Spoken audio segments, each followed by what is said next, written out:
So the stock It's really market nice is to have really Courtney back, isn't it? yeah, it's great to have her back. The stock market is really killing me. My investments have made a real tumble. I'm scared to ask. Well, Right. I invest in companies I believe in. I mean, I don't know about you guys, but I don't invest in oil. I don't invest in big pharma. Yeah, but I don't understand the point. Like, what was it, tofu fruit, the stock that you bought? Yeah. Why not just go normal fruit? Why do you but- have to do that tofu as well? I don't understand. What is It's what is the opposite of blue chip? Like red cookie?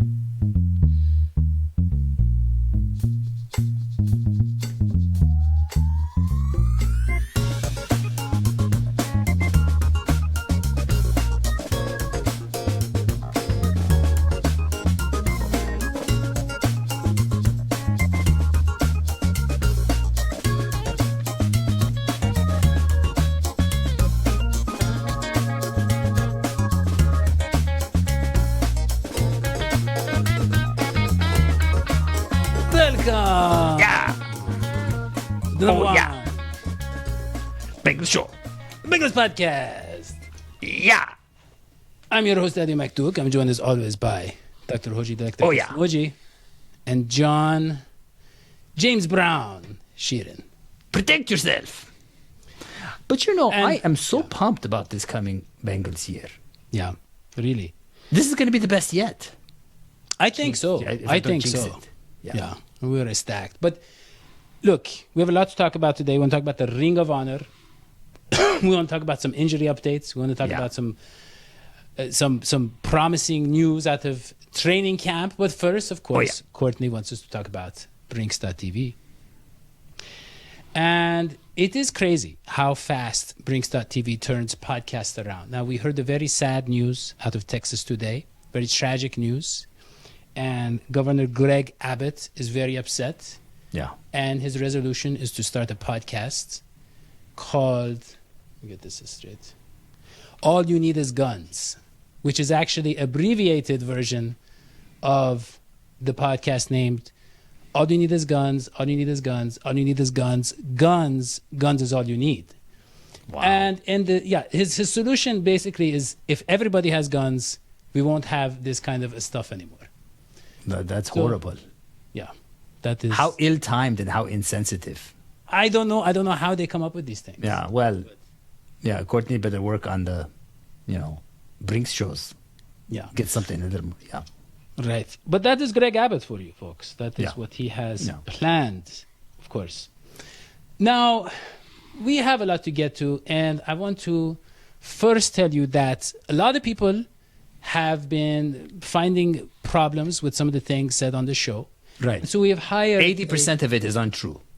Well, That was the statistics that came back after we were not voluntarily we were studied, examined by the FCC, something like that.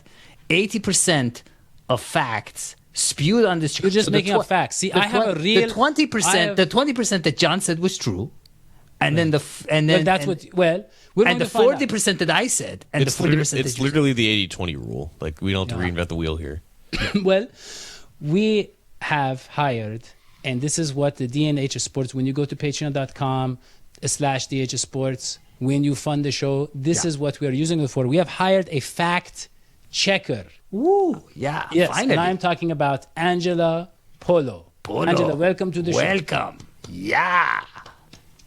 Thank you for having me. I'm so excited to check all the facts and make sure you guys don't tell a lot of things that are not correct. Yeah, Yeah. I'm worried about John, his reputation, but we'll see how this plays out. So the first topic we want to talk about is the Bengals wide receiver trio. Talking about, of course, Jamar Chase, T. Higgins, and Tyler Boyd. And Pro Football Focus came out, John, and ranked those three in the top 28. Jamar Wow. Chase, number 6, I believe. T. Higgins was number 13, and Tyler Boyd, number 28. Angela, That's amazing. I think that's correct. It's amazing. And and really, John, I mean, it's amazing because it's like we have 3 times our share of good receivers. and they complement each other so well. Really, I mean, you have Jamar Chase, the game breaker. You have T. Higgins, the kind of, the steady kind of, first down kind of the big target, and then you have Tyler Boyd, who knows how to manipulate defenses and kind of find those little pockets. No. Yeah, I remember I knew a guy in Village Island who had the extra set of teeth, an extra row. That's like us. That's right. John? Yeah, I think there's a reason why Chase is significantly higher than the other two. It's because the Chase is basically the do-it-all guy. And without him, I feel like that trio just doesn't work, and it's not as effective as maybe some other wide receiving groups in the NFL.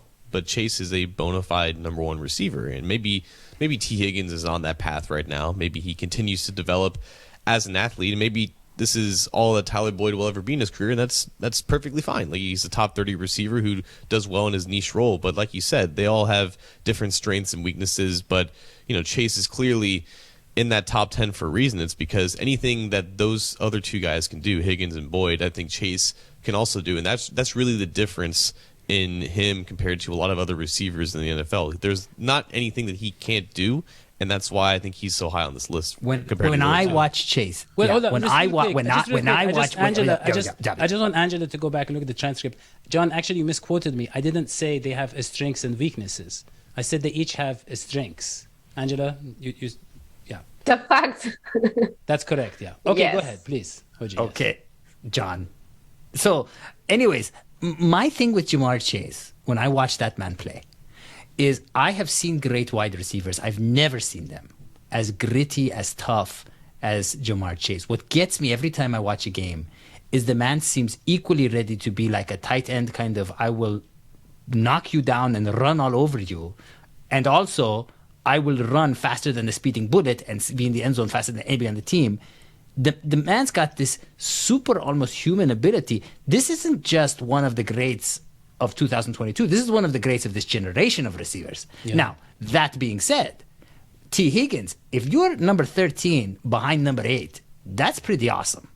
And I agree with John. Yeah, okay, fine. A lot of opportunities opening up because Jamar Chase is on the team and people are trying to double cover him or whatever. But still, a lot to be proud of. All of you guys. Again, yeah. Angela, I think we can conclude. Could we check that one? T. Higgins Angela? was not number 3. He was 13. not 28. Yeah, he was 13th. Yeah. That's exactly what he said.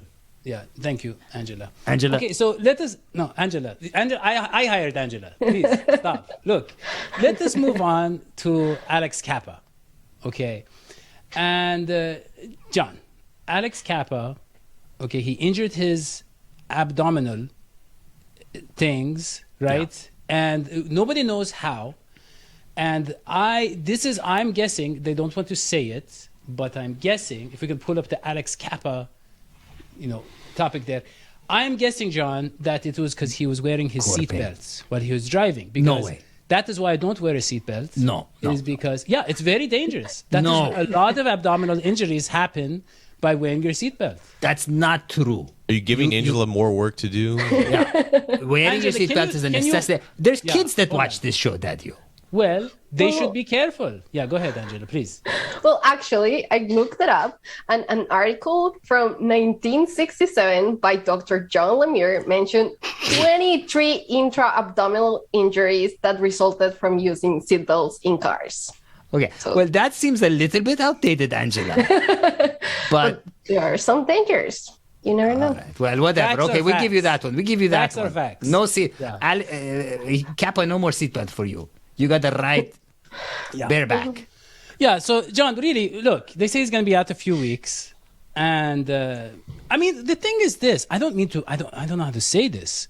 But how do they even know where his abs are? Because these men are like 400 pounds. How do they know it's his abs and not something else hidden? He's not Hoji's weight. Come on. Like, you can at least kind of sense where his stomach is. It's just, I think the Bengals are lucky, to be honest with you. Because it seems to be like every season at this point in the calendar, there is some random injury from a guy who's practicing without pads on, and then he misses some time, And then all of a sudden it's a very serious injury. And now we don't know the extent of Cappa's injury, but I mean, you can go back to 2019. Jonah Williams had his shoulder injury out of nowhere. You had last year Hakeem Adeniji, White Hubert. They were both out for a long time. Hubert missed the entire year along with Jonah back in 2019. So if Cappa is perfectly fine by the time the preseason and training camp rolls around, this is a huge win because injuries right now are so crippling because you have all this optimism about these guys fitting into these new roles. Alex Cappa is so important to this offensive line. So hopefully he's not sidelined for too long.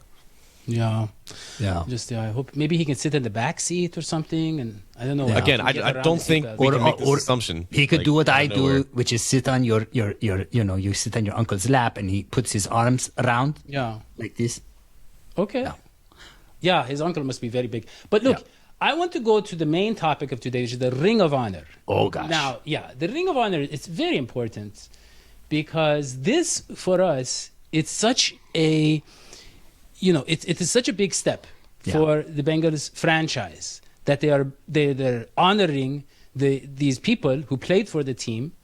And it's long overdue because it kind of sets them up for the Hall of Fame. Now, we know that Anthony Munoz is the only Bengals player in the Hall of Fame. Correct. So you count Paul Brown, he's the founder of the Bengals. But and that's not fair. I mean, obviously we have a lot of people that are better than that. Now, Yeah.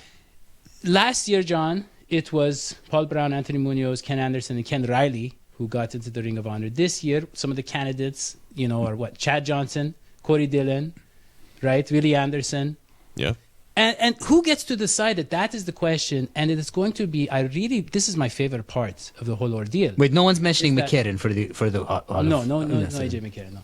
But what I love about it, John, is that only the season ticket holders, so the people who have established that they have wealth, that they are, let's say, powerful individuals with financial mobility, these are the only people who are allowed votes. Even the people who just buy tickets or support the team, it doesn't matter. That's horrible. It is about wealth. Well, is it horrible? Because this Yeah. is actually the true vision of democracy Oh come on. that our No, it's founding not. fathers had. Yes, it is. This Daddy, is how the I founding will have you fathers know that envisioned our democracy. no, Not everybody no. should vote. Yes. Our you- forefathers extended unto this great nation a democracy for the people, by the people, of the people. Okay? It's a democracy because everybody got to say. Yeah, Everybody got to vote. That's not true, Angela. Everybody got to say. Angela, did you? Okay, what was the founding fathers? What did they really think about democracy? Well, yeah. So in 1776, John Adams told a Massachusetts judge, James Sullivan, his opinion on the right to vote for the poor and for women. So listen. Shall we say that every individual of the community, old and young, male and female, as well as rich and poor, must agree to every act of legislation? Few men who have no property have any judgment of their own. It is dangerous to open such a source of controversy and altercation. There will be no end of it. New claims will arise. Women will demand a vote. Well, So, I guess there you got have us there. John Adams, is the only property owners and people and men was what they envisioned. And I'm okay with women today if they have season Own tickets, like Mike Brown. That is the policy. They must be Let's wealthy. see. An oligarchy. Yeah. But John, okay, look. Who are your favorites to get into the Ring of Honor this year and why? It's a good question. I feel like if we want to kind of honor those who kind of came before everyone else, I think Isaac Curtis has a really good case just because he was the first real elite receiver in a franchise that has just produced elite receiver after elite receiver. They rewrote the game, the rule book for it. That's what I'm saying. And I feel like someone made a good point about this. Like, I don't think anyone wants another situation with Ken Riley where he was deceased when he was inducted. I think everyone wants these guys to live out this moment for real. And maybe that should give credence towards bringing in the guys who played here first. And maybe that is why guys like Isaac Curtis, maybe Lamar Parrish, maybe they get first dibs. But if we're going off of just pure resume, I think Willie Anderson for sure should be the next guy in, along with either Chad Johnson or maybe even Boomer Esiason. Boomer Esiason was an MVP quarterback. Yeah. Not a lot of franchises have that. So I think there's 4, maybe 5 clear favorites, and one of them will get my vote. Yeah, I mean, so Joe Goodberry today said that Willie Anderson was the greatest right tackle in history. And I think, John, he allowed 2 sacks in 14 seasons or something. I don't know if Angela can check that, but something like that, right? Yeah, no, that's right. Yeah. We don't need Angelo. It was a little bit more than that, but not that much. Yeah. No. Yeah. So I mean, Willie Anderson was amazing, but he played the right tackle, and he didn't play for a lot of winning teams. And so how do you quantify that? It's very hard to quantify his contributions. But actually, yeah, I chatted with Willie Anderson right before the show. I was trying to get him on the show to see if he thinks he should be in the Ring of Honor. But Does he? I don't know. I couldn't figure Are it you out. questioning how to quantify because of he was a right tackle or just because he was an offensive lineman? No, I'm saying it's hard for outside, not me. The what do you call them? The vulgar people masses to understand the masses to plebeians. understand. Yeah, they can't The riffraff. perceive his greatness the way that we do on the show. Yeah. That is why my whole thing is I think football has become too much about numbers and statistics. To me, if one person built the Bengals culture, one of them, the top maybe 10 people who has built Bengals culture with these days, Icky Woods with the Icky Shuffle. And I think for that alone, and for his rookie season, the man deserves a Ring of Honor. Put him in there. Put him in the Ring of Honor. Let him do an Icky Shuffle. But I think that's what Chad Johnson's case is. I mean, he was an incredible receiver. But the main thing is kind of the energy he injected into the franchise. Yeah. But if we're going by that, honestly, Jeff Blake should be in the Ring of Honor. Jeff Blake should be in the Ring of Honor. AJ McCarron should be Well, there. I don't know about that one. Okay.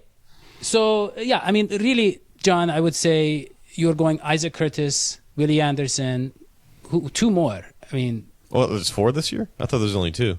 Oh, it's only 2. Okay. Yeah. So, yeah. Yeah, actually, I'm seeing Angela is agreeing. It's only 2. So, yeah, you're right, John. Good job.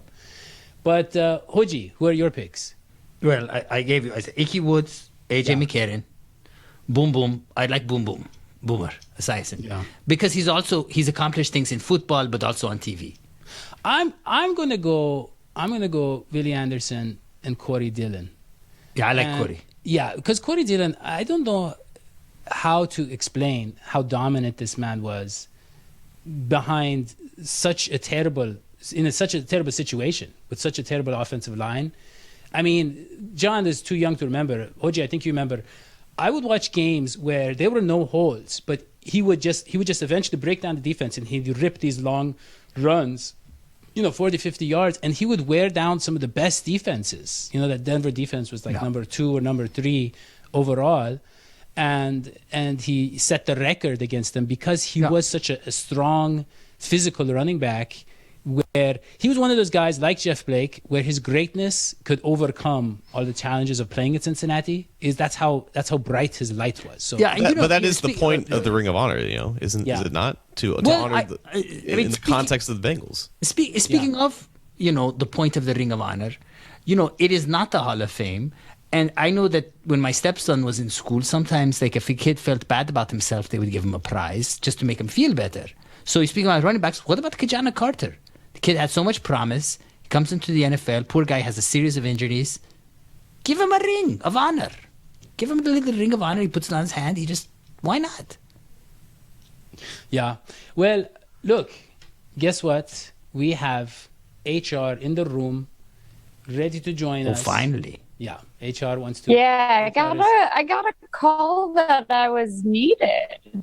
What's going on? Well, we've had some kind of fake news on the show, but Daddy-O's reign of fascism has taken a new level. Angela, you seem like a friendly and nice person, but he's doing this big brother fact-checking thing where he says things that aren't true, and then they check the facts and they're true. Yeah. That's you just have a problem with the facts. Well, this is Angela's first show, and she's only being here to fact check the things that are naturally said from you, and you're just spewing things just to test her. Yeah. You guys seem upset that the facts are working against you. But speaking of that, I want to move on to Along the Lines, and I want to talk about Jackson Carman, who says he's in the best shape of his life, and the man had a back injury last year, John, right? So we're on Along the Lines now, talking about Jackson Carman. Okay. And he had a back injury last year, John. And he's in a lot better shape. He's eating a lot better. He said he had something called a cauliflower crust pizza. Oh, those are awesome. Well, I don't know. Jeff Hobson kind of laughed when he heard about the ingredients, and kind of He's a vegan. Very cool He must be man, vegan. Jeff Hobson. No, Yeah. but yeah. So we really, I'm just hoping he doesn't do anything to re-injure the back, like for instance yoga. I know that yoga Oh, is come very on. dangerous. Nothing is better for your back and for back pain than yoga. What do you think You're yoga does, Daddy? Yeah, come yoga on, man. is very dangerous for your You back. build the chakra. You build the chakra. Come on. Yoga, lotus But I'm pose. glad we have a fact check. Lotus You guys pose. are always teaming up on me. Is there a fact you can check, please, on that? Yes, of course. So the Southern Spine Institute said that standing toe touches put excessive stress on the ligaments and discs of your spine and can even pinch some nerves. And certain yoga positions like the bow, cobra, and king pigeon causes an inverted arch to the back. They are very dangerous for anyone who underwent lower back surgery. Yeah. Oh, man. I really hope he avoids yoga, as Angela pointed out. All the things to Very avoid. dangerous. Yeah. Yeah. Don't avoid lifting heavy objects. Don't avoid, I don't know. He's a heavy like- man. He has to, every time he gets up, Or he's whatever. lifting a heavy object. Yeah. But, yeah, well, we haven't changed the headline yet, so I guess we can We get, all know what we're talking about. Like I don't know. Yeah. Yeah. Like we can get we're on the same Bridget's- page. We can We are get Bridget's- that means Bridget, we are always in the Ring of Honor. who are your Ring of Honor candidates, Bridget, by the way? I'm trying to remember. I think I voted for Ocho Cinco. I mean, Chad Johnson. We're calling him Chad Johnson now, right? Is that what the grown-up thing we've all decided Angela, to that's his do? name, right? That's Chad his, Johnson. She said That's it's his name. That's She says it's his name. Go ahead. That's the fact-checked name. Yeah. And yeah. is Anthony Munoz, That is his name. is he too. on the ballot? But is he Anthony on the Munoz- ballot? No, he Because I got think in I voted last for year. him. He got in last He's year. in. He's Then I already didn't in. vote for him. Then No, you it should might not. be Boomer. I'm sorry. I might have voted Boom, for boom. Boomer. I'm reassessing my opinion about democracy because Bridget is the only one here that can vote, and she's voting for people That's who are already true. in the Ring of Honor. So No, I Maybe the wealthy thing- I didn't double vote. Yeah. It's been a Wow. long day. I've been on Wow. planes. I got What an is this, emergency California? call You, that you, you got to be Daddy-o was grateful out that of she's even here. control. yeah. Well, okay. I'm in Texas. Oh, How wow. is it in Texas? Bridget, how's Very life in humid. Texas? Can you tell? It's very humid. It's very Not, humid. not really, yeah, but It's too hot. Yeah. summer. Well, okay. So, John, let's just go back to Jackson Carmen or Jackson Carmen because he's in great shape now. He's jacked, if you will, right? And let's talk about it, John. What do you think? Do you think being in better shape? Do you think eating these strange foods, these vegetable foods, Cauliflower. Do you think that, do you think that is? I mean, I know it's going to give him more burst in the sense that it's. I know cauliflower gives you a lot of gas. I don't know if that translates to production on the field. But John, what do you think? Splendidly. Is he ready to take that big leap in year 2? I'm not really sure why we're ready to talk about anything with Jackson Carmen without actually talking about what's pertinent with Jackson Carmen. I'm a little disappointed in Bengals media for just kind of avoiding the topic altogether. It was the first time that the Bengals put a microphone in front of his face since the story came out about him about a month ago. But yeah, let's talk about this useless stuff. He had weight problems at Clemson. He was fluctuating between like 330 and 375. And I guess that was somewhat of an issue last year. I believe he didn't really go over 340, 330 in that range. But yeah, when you have so-called issues in terms of taking to coaching and maybe conditioning issues in general, anytime that you kind of adjust your overall training course and whatnot and eating better and slimming down, your athleticism is naturally going to improve. But I think for him, it's just about just being more committed to his craft, and I think that's going to separate it. He should eat more cauliflower. Cauliflower is good for your heart. It detoxifies your body, helps with respiratory problems, good for your skin, improves your digestive system, it's full of vitamins. Why are you dissing cauliflower? I'm not dissing cauliflower. I'm not. I've never had it, so I can't have an opinion on it. I assume it smells gross and looks gross, but I'll take your word on it. But look, John. Oh, that's what we say about you when you're not around. Nice. Okay, that was called wow. for. By the way, Angela, this is the HR representative that is making comments about my hygiene. It's in the contract that you signed up for this. All right, let us go to Camp in Your Mood, please. And I want to talk about Scotty Washington, John. This man is making the move to tight end. And that's very difficult. People think it's easy. It's a very different position.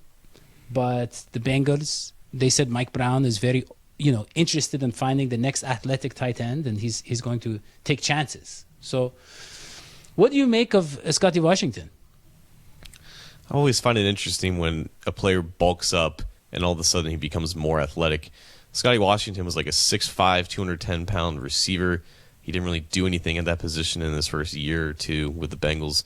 So naturally, if they want to make him more useful, let's put him at a position where there's less depth, right? So maybe he has a chance to contribute. So that he added on like 15 less pounds depth? last year. Is that Depth? Depth. With a P? Okay. Yeah. Because I Open thought your they're ears a all little bit, equally old man. dangerous. Okay. Yeah, Scotty Washington's now like the 5th or 6th tight end, so he might make some noise in the preseason. But I'm really interested to see how he moves now with his new type of body type and just his size, because his catch radius is still great. His hands are still fine. This just might be a way to get him more reps and get him on the field more. And maybe he can secure another practice squad spot. But ultimately, I mean, is he really going to matter? Probably not. Well, he is a Leo. Ouch. So he's going to at least try. Yeah. Well, any other camp updates for us, John? Nope, it is May 24th. There is nothing pertinent going on. Okay. Great. Well, Yeah, exciting. I don't know if Angela would agree with that. There's probably a lot that she knows about that John hasn't found yet, but we can leave that for later. But, all right, look, I want to talk about patreon.com/dhsports. If you love the fact-checking on this show and the accuracy that you saw today, then go support our show, and so we can afford to pay for the fact-check. It's very expensive. I don't know if you know, but a lot of presidents didn't even have fact-checkers. Right, Angela? And so it's very expensive. It's a very prestigious position. And we're very lucky to have Angela on the show. And you can also go to vino.app/dhsports, where you get a direct line to everybody here. And we will send you text messages on all the camp updates and the roster updates and the eating habits and the weights of all the different players. And so that is all we have there. Any final thoughts? I would like anybody who's watching this show to put their pick for the Ring of Honor in the comment section. Yes. Because I would love to read that and prepare for next show. Yeah, and you should know that it does make a difference, because Bridget is one of the elites who can actually vote. She has earned that. She has bought the right to vote. She's the 1%. Is supposed to work. Yeah. And she is a woman, but that is okay now. I've read that it is completely okay for women to vote now. John Adams, his opinion is outdated. But that is all we The have. suffrage is real. Yeah. Yeah. Happened like 100 years ago, Daddy. Well, I don't know. I mean, this show, we have so much to cover. I can't keep up with all the news. But yeah. All right, look. That's all we have. Don't forget to subscribe, like, leave a comment, turn on notifications. We are the #1 Bengals podcast. We are on iPhones and all the places you find your podcastings. And for Dr. Electric Smoji and John James Brown Sheeran in HR and the fact checker, I'm Daddy McDuke. We will see you next time. So long, sweetie. Peace.